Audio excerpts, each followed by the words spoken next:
এক ভাই প্রশ্ন করেছেন, কোক বা পেপসির বোতলে অনেক বাসায় পানি বা তেল বা মধু রাখে। যেহেতু কোক, পেপসি এগুলোতে শূকরের কোনো না কোনো অংশ থাকে, কাজেই এর বোতল তো নাপাক হবে।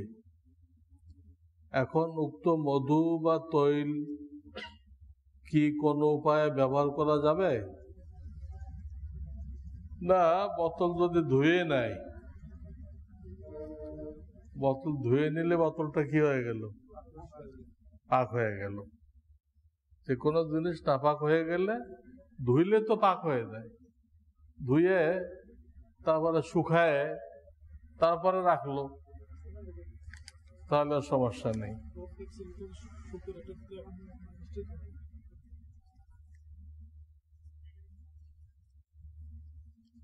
নিশ্চিত হয়নি এটা তো বলা যায় না।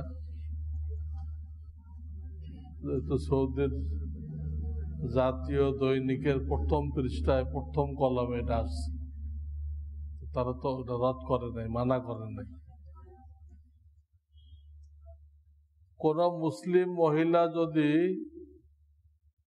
হিন্দু ছেলেকে পাতানো ভাই বানায় এবং তাদের পূজায় অংশগ্রহণ করে, তাহলে তার ইমানের কি অবস্থা হবে? পূজায় অংশগ্রহণ করলে তো ইমান চলে গেল। পূজা তো পুরাটাই শিরক।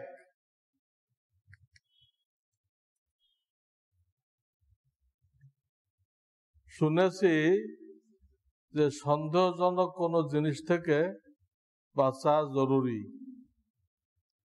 সয়াবিন তেল থেকে বাঁচা কি ফরজ? ইমানদার মুসলমানরা কি এই সয়াবিন তেল থেকে খেতে পারবে?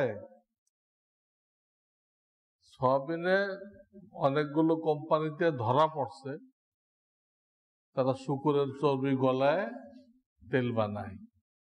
সয়াবিনও থাকে, আর শূকরের চর্বির দাম কম, এটা দেয়। এখন সব কোম্পানি দেয় তা তো বলা যায় না, এই জন্য পাইকারি হারে তো এটাকে নাপাক বলা যাইতেছে না। যেরকম কেবিসি এগ্রো, ধামরাই, এদেরটা ধরা পড়ছে, এরকম আরো কয়েকটা ধরা পড়ছে। সতর্কতা উত্তম। ধরাই যখন পড়ছে এর থেকে সতর্ক থাকাটাই ভালো। আমি সেই সময় বলছিলাম আপনাদেরকে, আপনারা নিজেরা মেশিন বসান, আর সরিষা কিনতে পাওয়া যায়, হ্যাঁ, ওটা ভাঙায় ওটা খান, তাহলে আর কোনো সন্দেহ থাকলো না। তেলটার মধ্যেই তো ভেজাল বেশি। আমরা সবজি যে কেনা হয়, আলু, পেঁয়াজ, এর মধ্যে তো শুকর নেই। হ্যাঁ, ঝামেলা তো তেল নিয়ে। এটা আমরা নিজেরা ভাঙান, একজনের মেশিন বসান। আমাদের মহল্লা একজন মেশিন বসাইছে, মোহাম্মদ।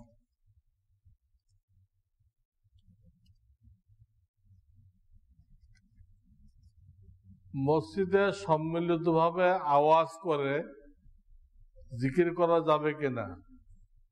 সম্মিলিত দ্বারা কি বোঝানো হয়েছে? কেউ লিড দিচ্ছে? লিড দেওয়া শরিয়াতে সাবেত নেই। এক জায়গায় বসে অনেক লোক করেন, এক জায়গায় বসে 1000 লোক জিকির করেন, তা তো একটা আওয়াজ হবে, সবারটা মিলে আওয়াজ হবে না, সেটা জায়েজ। আরটা হলো একজনের নেতৃত্বে, উনি প্রথম কয়ে দিছে, তারপরে আপনারা কইতে আছেন। আরে সুবহানাল্লাহ কয়ে দেওয়া লাগে? এত বড় বোকা কে আছে? আলহামদুলিল্লাহ কয়ে দেওয়া লাগে?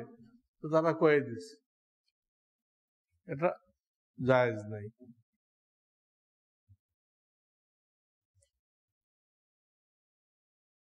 মাওলানা আল মুজাহিদ কর্তৃক রচিত বিশ্ব নবীর দোয়ার ভান্ডার বা হিসনে হাসিন কি পড়া যাবে?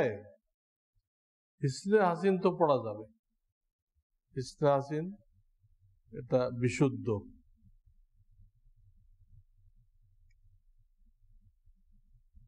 আবু মুসাব উসমান কর্তৃক ইসলামী ইতিহাস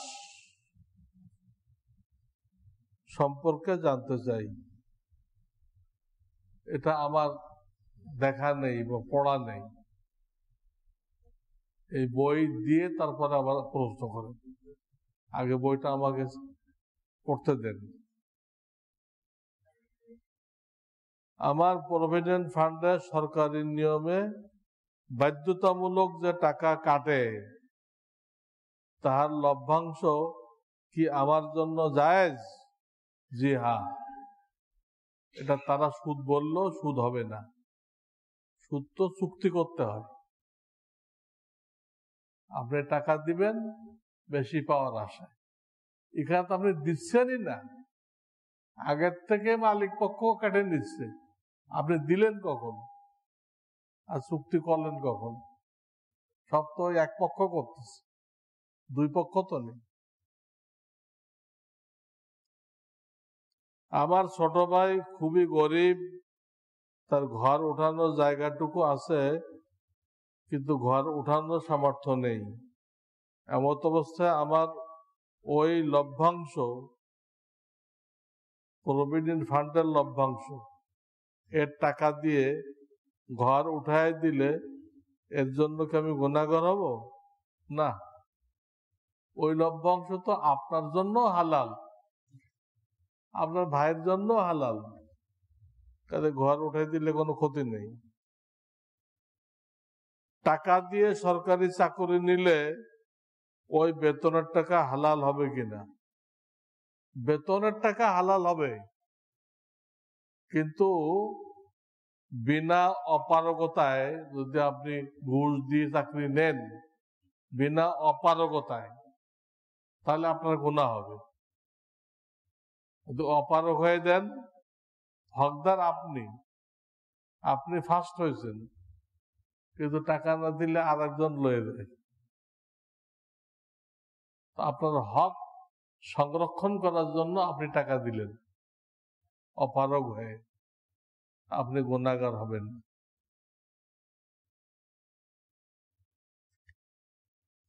আমি বিবাহ করেছি 5 বছরের উপরে হয়েছে, বিবাহের সময় মোহরানা দেওয়া হয় নাই। তখন মোহরানা কত ধরেছে এখন দুই পক্ষের কেউ বলতে পারে না। আমার বিবি মোহরানা দাবি ছেড়ে দিয়েছে, এখন আমার করণীয় কি? মোহরানা কি বিবিও জানে না? তাহলে বলে তো অনুমতি নেওয়া হয়।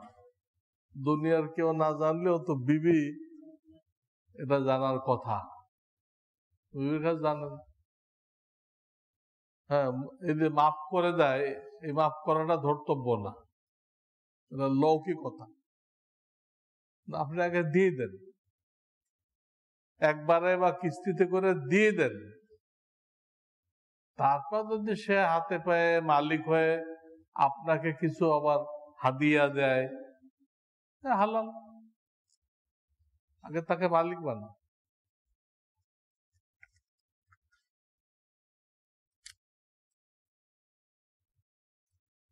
এক নিঃশ্বাসে সুবহানাল্লাহ বা আলহামদুলিল্লাহ 4-5 বার পড়ে জিকির করা যাবে কিনা? তাতে অসুবিধা নেই। এই বছরের হজ এবং চলমান উমরাতে মাস্ক ব্যবহার বাধ্যতামূলক। এতে কি দম কিংবা সৎকার দিতে হবে? না, মাস্কে তো পুরা মুখ ঢাকে না, অল্প কদ্দুর ঢাকে, এই জন্য দম দেওয়া লাগবে না। এবছর যাদের হজ ফরজ হয়েছিল তারা যদি পরবর্তী বছরের হজের পূর্বে মৃত্যুবরণ করে তবে তাদের অনাদায়ী ফরজ হজের সমস্ত দায় কি সৌদির সংশ্লিষ্ট কর্তৃপক্ষের উপর বর্তাবে? তা বর্তাবে, কিন্তু তারপরও তার পক্ষ থেকে কি করতে হবে? বদলি হজ করাইতে হবে। হিজাব পরা অবস্থায় বাইরে অবস্থানের সময় উযু করার প্রয়োজন হলে এবং উযুর সুব্যবস্থা না থাকলে হিজাব না খুলে মাথা মোসাহের কোনো ব্যবস্থা রয়েছে কিনা, অথবা 1/4 মাসা করলে হবে কিনা? হ্যাঁ, 1/4 তো ফরজ, সারা মাথা মোসা করা তো ফরজ না, সুন্নত, কিন্তু 1/4 ফরজ, ওটা করতে পারে। অথবা হিজাবের ভিতরে হাত ঢুকায় মাথায় যদ্দূর করা যায়, হিজাবের ভিতরে হিজাব না খুলে হিজাবটা ঢিলা করে দিয়ে ওর মধ্যে হাত ঢুকাই দিল, তা তো কি হয়ে যাবে? মাথা মোছে হয়ে গেল।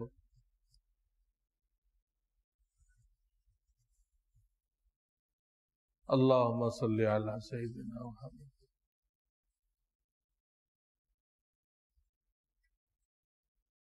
সুবহানাল্লাহি ওয়া বিহামদিহি। আল্লাহুম্মা